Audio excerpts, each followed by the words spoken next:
I have a dream today. Dr. Martin Luther King's speech not only defined the plight of a race, but inspired a nation to embrace racial equality in a nation whose founding document declares that all men are created equal. Clear in his communication? I would say yes. But what would have happened had it not been? What would have happened? Would civil rights still have come into play or actually become law in 1964? You have to ponder that for a moment, because it is possible that through ineffective communication that may not have happened. It may not have reached enough people. Communication and leadership go hand in hand. Have you ever heard that? Communication and leadership go hand in hand. Think about it.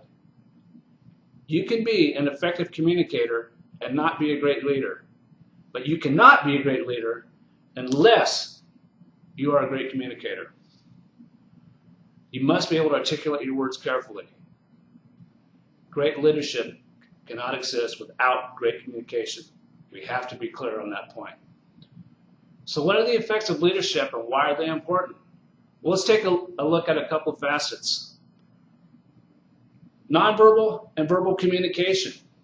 Nonverbal communication. Role models. Think about that. Your role models, who were they?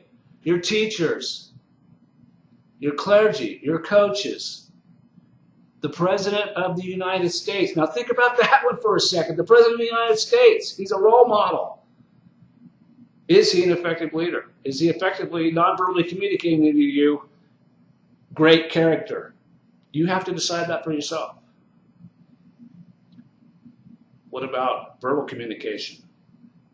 Also your teachers, also your coaches, right? Let's go back to nonverbal communication. How did you learn from them? You learned by watching them. It wasn't necessarily what they told you, but as what they showed you through their nonverbal communication, what worked, what didn't work, and the results of their work, the results of what they taught you, of how they inspired you, of how they encouraged you. Verbal communication, they would actually physically show you. I can remember a Boy Scout troop leader that taught me how to tie knots when I was a little boy.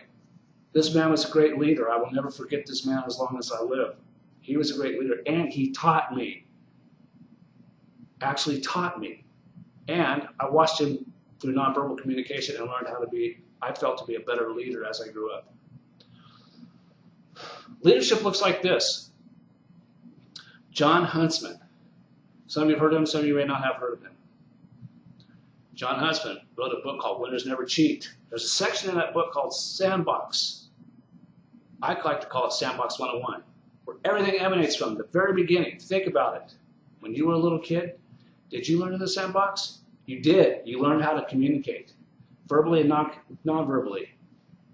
Right? You learned how to play together. You learned how to share. You learned about fairness. And you learned about leadership too. Remember? There was always that one kid, always that one child that everybody gravitated to. And you don't even know why, do you? You know why? Because sometimes leaders are natural and they are able to communicate non-verbally that they are leaders.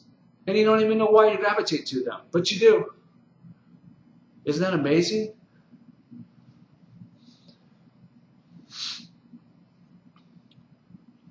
So now stay with me on this, because now I want to talk to you a little bit about characteristics. There are many characteristics of a leader.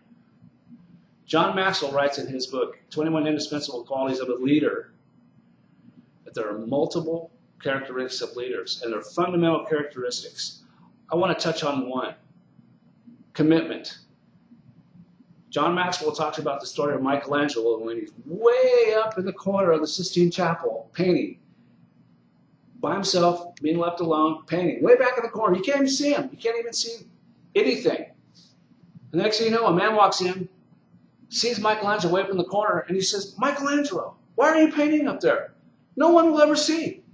Michelangelo yells down, "God will see. God will see." Think about that for a second. Leadership, doing the right thing when no one else is watching. That is leadership. Leaders teach us about ethics, good and bad. So powerful that throughout history, leaders have demonstrated their positive power and their negative power.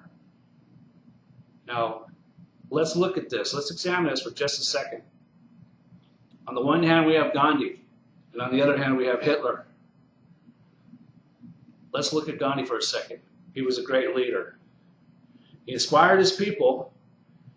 He was able to help his people, to help him in reaching his vision, which was to free India from England's rule. So essentially what happened was that he was able to get his people, to inspire his people to go along with his vision to create what it is that he felt that India needed to be. Now, if you hear that and think about that, now think about Hitler. Negative leader.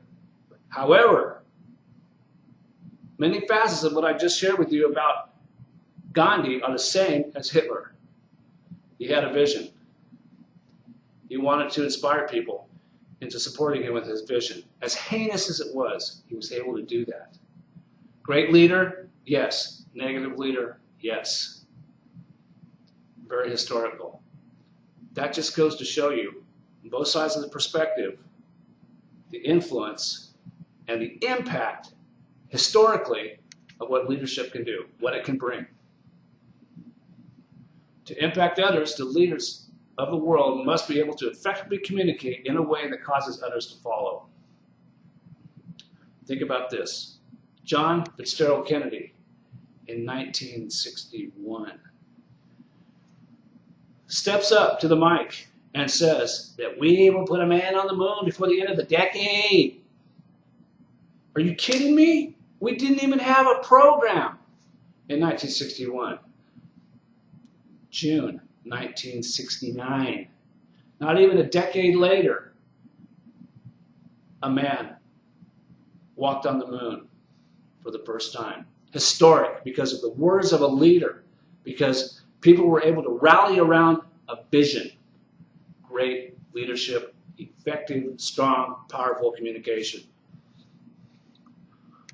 Why is communication imperative to be a great leader? Well, I've just explained that. People make things happen. Your results will always prove out whether or not you were a great communicator or a great leader.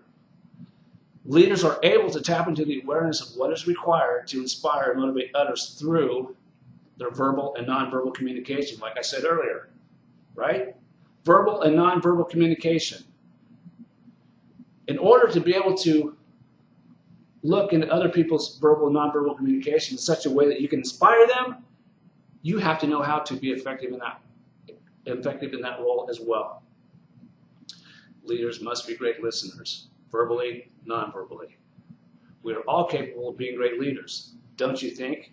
You're listening right now, aren't you? Just saying. Motivation and inspiration can impact others. That's what drives leaders. But they have to be able to communicate the vision. When properly communicated, motivation can cause action in the short term to do things that seem undoable. Think about the coach, a player. He's down. He's messing up. He doesn't know what to do. Somehow a coach is able to do the undoable, pull out and inspire a young man to do things beyond his wildest imagination and create amazing results. So let me ask you this. What is it for you? What's bugging you? Does something need to change in the world? You do know that change is the foundation of all inspiration. You have to dig deep for that vision, to find it. What sets you off? What gets you fired up? And you must be able to articulate your message to others. But first, you probably need to be able to articulate it to yourself so that you have a clear vision. Great leaders of the world did both. So I ask you to pick a speech. Pick a movement. 50 years ago, Martin Luther King, he called us, all of us as Americans, white and black, to right a wrong. And it's still relevant today. Wouldn't you say? It grips me every time I hear the I have a dream speech. So I say to you again, I have a dream. Inspire yourself. Throughout all of history, the great communicators were also the greatest leaders. I implore you, write a speech. Change the world.